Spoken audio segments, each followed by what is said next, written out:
नमस्कार सर्वांना, श्री स्वामी समर्थ. मी स्वाती आपलं स्वामीचरण या यूट्यूब चॅनलमध्ये अगदी मनापासून स्वागत करते. उद्या आहे पौर्णिमा तिथी 30 मे वार शनिवार. या दिवशी अधिक महिन्यातली पौर्णिमा आली आहे. या महिन्यातील पौर्णिमेला खूप सारं महत्त्व आहे. तर या दिवशी आपल्याला कुठल्या सेवा करायच्या आहेत, माता लक्ष्मी आणि विष्णू यांच्या एकत्रित सेवेचा अत्यंत प्रभावी दिवस आहे. तर हा संपूर्ण दिवस कसा साजरा करायचा, या दिवशी अशा कुठल्या सेवा आहेत ज्याने आपल्या घरातील दरिद्रता, नकारात्मक ऊर्जा नष्ट होईल आणि माता लक्ष्मीचा कृपाशीर्वाद हा अखंड आपल्यावर राहील, तर याबद्दलची संपूर्ण माहिती मी आपल्याला या व्हिडिओमध्ये देणार आहे. तर उद्या 30 मे या दिवशी अधिक पौर्णिमा आली आहे. तर या दिवशी आपल्याला माता लक्ष्मी आणि विष्णू यांची एकत्रित सेवा करायची आहे. तर जर तुम्ही सत्यनारायण पूजा याआधी केली नसेल तर आजच्या दिवसापासून तुम्ही सत्यनारायण पूजेला सुरुवात करू शकता. अगदी संकल्पयुक्त 5-11 सत्यनारायण पूजा सुद्धा तुम्ही करू शकता. आता ज्या पण व्यक्ती रेग्युलर पौर्णिमेला सत्यनारायण पूजा करतात तर त्यांनी उद्या सत्यनारायण पूजा करायची आहे. कारण पौर्णिमा प्रारंभ होतोय 11:57 सकाळी. त्यामुळे उद्या पौर्णिमा सुरू होते सकाळी. त्यामुळे आपण सत्यनारायण पूजा ही प्रदोष काळामध्ये म्हणजे 4-5 वाजता सत्यनारायण पूजा करायची. पण हा संपूर्ण दिवस आपल्याला लक्ष्मी माता आणि विष्णू यांच्या एकत्रित सेवेमध्ये घालवायचा आहे. कारण अधिक महिना आहे आणि अधिक महिन्यामध्ये आपण जर विष्णूंची आणि माता लक्ष्मीची सेवा केली तर त्याचं फळ हे अधिक पटीने मिळतं. हा महिना विष्णू आणि माता लक्ष्मी यांच्या सेवेसाठीचाच आहे. कारण अधिक महिना हा पुरुषोत्तम महिना म्हणून ओळखला जातो. तर या महिन्यामध्ये विष्णूंची आपण जेवढी सेवा करू त्याचं फळ हे आपल्याला अधिक पटीने मिळतं. या दिवशी आपल्याला काही विशेष सेवा करायचे. आता बघा, सकाळी आपल्याला लवकर उठायचं आहे, आपली आंघोळ वगैरे आवरायची. आंघोळीच्या पाण्यामध्ये आपल्याला थोडीशी हळद आणि गोमूत्र टाकायचे आणि त्याने आपल्याला आंघोळ करायची. आपल्या घराची स्वच्छता आपण आधीच करून घ्यायची. आणि या दिवशी सुद्धा आपण आपल्या फरशी पुसण्याच्या पाण्यामध्ये थोडंसं हळद, गंगाजल, गोमूत्र, खडे मीठ हे टाकून आपण आपल्या घराची फरशी पुसावी. आपल्याला देवपूजा करायची. आपला मुख्य दरवाजा आपल्याला स्वच्छ करायचा आहे. उंबरठ्याला हळदीचं लेपन करायचं आहे आणि रांगोळी काढायची, दिवा प्रज्वलित करायचा आहे. बघा, या दिवशी आपल्याला मुख्य दरवाजाला हळदीचं लेपन का करायचं? कारण हळद ही नकारात्मक ऊर्जा नष्ट करते आणि कुठलीही ऊर्जा ही आपल्या घरामध्ये ही आपल्या मुख्य दरवाजामधून येत असते. तर हळदीचे लेपन केल्याने आपल्या घरात येणारी नकारात्मक ऊर्जा ही तिथेच थांबते. हळद ती नकारात्मक ऊर्जा शोषून घेते, आत येऊ देत नाही. आणि हळद ही माता लक्ष्मीला खूप प्रिय आहे. पिवळा रंग माता लक्ष्मीला आकर्षित करतो. आणि जर असं आपण स्वच्छ आपला मुख्य दरवाजा ठेवला, रांगोळी काढली, दिवा लावला तर माता लक्ष्मी ही आकर्षित होते. त्यामुळे उद्याच्या दिवशी तुम्ही नक्कीच असं हळदीचं लेपन करा. दररोज जरी रांगोळी काढणं शक्य नसेल, हळदीचं लेपन करणं शक्य नसेल तरी उद्याच्या दिवशी आपण ही गोष्ट नक्की करा. आता छान देवपूजा वगैरे करून घ्यायची आहे. आपल्या जवळपास जर कुठं देवीचं मंदिर असेल तर आपल्याला उद्याच्या दिवशी देवीची ओटी भरायची. अधिक महिना सुरू झाल्यापासून जर तुम्ही आपल्या कुलदेवीची ओटी भरली नसेल तर उद्याच्या दिवशी आपल्या देवीची ओटी भरा. ओटीमध्ये अगदी एक ब्लाऊज पीस, नारळ आणि खोबरं, हळकुंड, सुपारी, खारी, बदाम या गोष्टी ठेवून गहू किंवा थोडेसे तांदूळ याने आपल्याला आपल्या देवीची ओटी भरायची.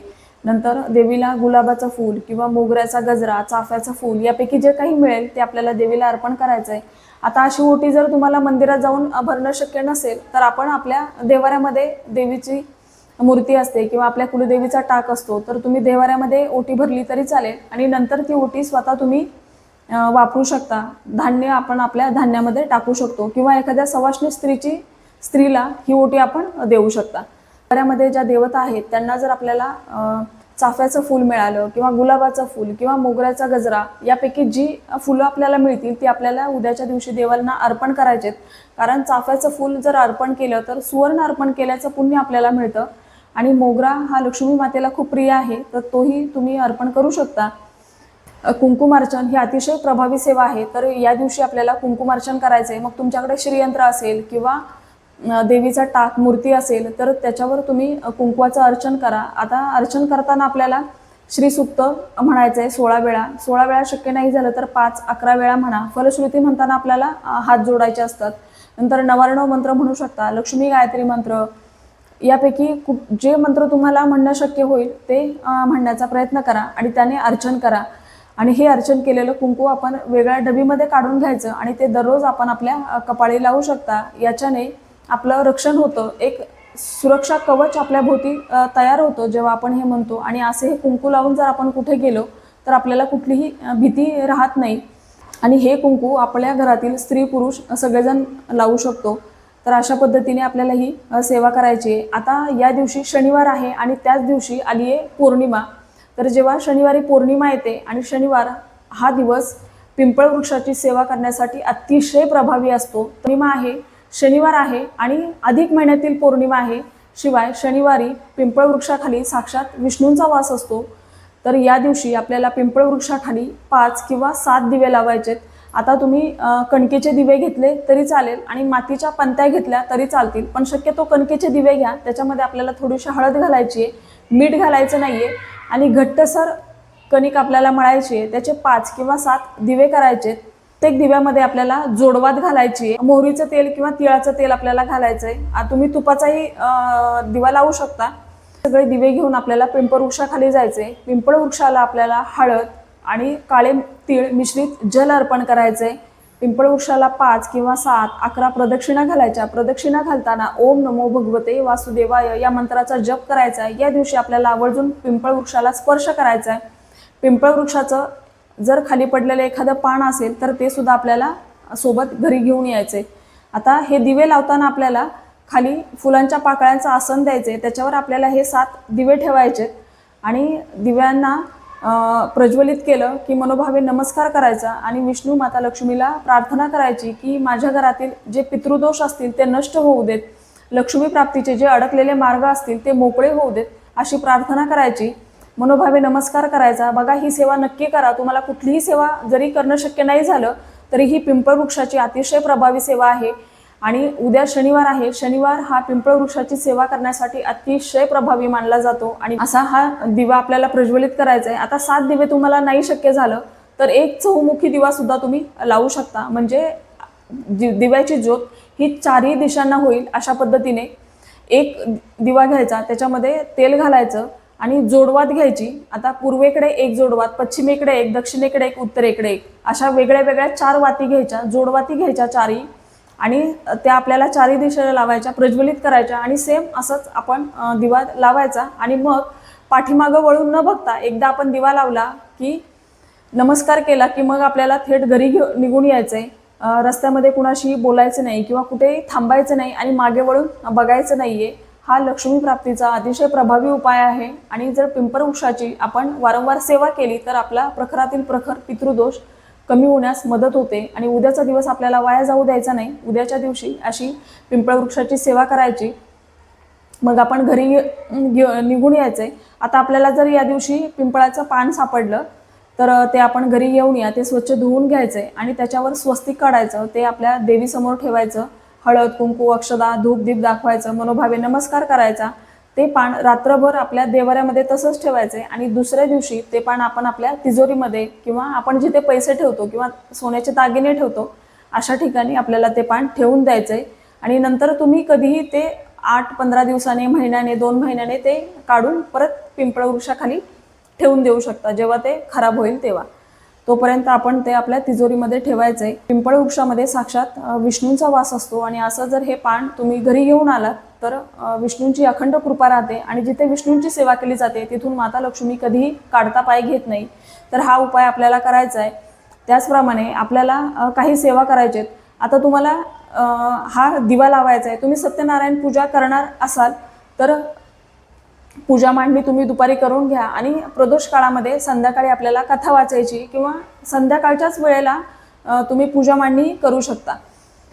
आता या दिवशी आपल्याला सेवा काय करायचे तर या दिवशी आवर्जून आपल्याला विष्णू सहस्रनाम हे पठण करायचंय. आपल्याला जर वाचताना काही चुका होत असतील तरी हरकत नाही, पण आपल्याला पठण करायचा प्रयत्न करा. आणि जर अगदी शक्य नाहीये तर तुम्ही यूट्यूबला लावून देवासमोर बसून ते श्रवण करा. लक्ष तुमचं तिकडेच असू द्यात. एक वेळा आपल्याला विष्णू सहस्रनाम पठण करायचे, 1 किंवा 11 वेळेला आपल्याला पुरुष सुक्त पठण करायचे, 11 वेळेला श्री सुक्त पठण करायचे. आता श्री सुक्त जर तुम्ही कुंकुमार्चन करत पठण केलं तरी चालेल. नंतर 1 माळ आपल्याला लक्ष्मी गायत्री मंत्र, 1 माळ विष्णू गायत्री मंत्र आणि 1 माळ नवार्ण मंत्र, 1 माळ आपला स्वामींचा मंत्र. कारण पौर्णिमेच्या दिवशी आपलं गुरुबळ वाढवण्यासाठी सुद्धा आपल्याला गुरूंची सेवा करायची असते. आपल्या स्वामी चरित्र सारामृतमधले आपल्याला 3 अध्याय या दिवशी पठण करायचे. तर बघा, पौर्णिमा आहे, तर या दिवशी जर तुम्हाला शक्य झालं तर गुरुचरित्रातील 14वा आणि 18वा अध्याय याचं सुद्धा नक्कीच पठण करा. याने आपलं गुरुबळ वाढण्यास मदत होते. जर आपल्या पत्रिकेमध्ये गुरुग्रह कमकुवत असेल तर तो बळकट व्हायला मदत होते. तर या सेवा आपल्याला नक्कीच करायच्यात. आता पौर्णिमा सकाळी 11:58 सुरू होते. पौर्णिमा सुरू झाली की तुम्ही या सेवा दिवसभरामध्ये कधीही करू शकता. फक्त आपण जो पिंपळ वृक्षाला दिवा लावणार आहे तर तो आपल्याला अगदी 5-6च्या दरम्यान लावायचा आहे. सूर्यास्त होण्याआधी आपल्याला पिंपळ वृक्षाला जल अर्पण करायचं असतं. त्याच्यामुळे जर तुम्ही या वेळेमध्ये लावला तर तुम्ही जल अर्पण करू शकता. आणि जर 7-8च्या दरम्यान जर लावला तर मग पिंपळ वृक्षाला जल अर्पण करू नका. फक्त तुम्ही दिवे लावा, मनोभावे नमस्कार करा आणि प्रदक्षिणा वगैरे घाला. रात्रीच्या वेळेला झाडांना स्पर्श केला जात नाही, त्यामुळे फक्त स्पर्श करू नका आणि मग आपल्याला थेट आपल्या घरी निघून यायचंय. तर ही सेवा अत्यंत प्रभावी आहे. आणि घरी आल्यावर आपण आपल्या मुख्य दरवाजाच्या बाहेर सुद्धा दिवा लावायचा आहे. त्या दिवशी दिव्याची ज्योत ही पश्चिमेकडे असेल अशा पद्धतीने दिवा लावा. तर बघा, या दिवशी आपण जे पण असे छोटे मोठे उपाय करतो तर ते उपाय श्रद्धेने करणं तितकंच गरजेचं आहे. जर असे आपण माता लक्ष्मी आणि विष्णू यांची एकत्रित सेवा केली तर नक्कीच आपल्या आयुष्यामध्ये जे काही संकट असतील, दरिद्रता असेल, दुःख असेल तर निवारण होण्यास मदत होते. एक दिवसाच्या सेवेने काही होत नाही, पण जर आपल्या सेवेमध्ये सातत्य असेल तर नक्कीच एक एक पाऊल आपण पुढे टाकतो. तर सेवा करा, सेवेनेच सगळ्या समस्यांचं निवारण होतं. तर अशा पद्धतीने व्हिडिओ सांगितलेल्या गोष्टी या आपण नक्कीच या दिवशी करण्याचा प्रयत्न करा. तर ही छोटीशी माहिती जी मला तुमच्यापर्यंत पोहोचवायची होती. व्हिडिओ आवडला असेल तर व्हिडिओला लाईक करा, शेअर करा, सबस्क्राईब करा. झालेली माहिती मी स्वामींच्या चरणी रुजू करते आणि आजचा व्हिडिओ इथेच थांबवते. सर्वांना श्री स्वामी समर्थ.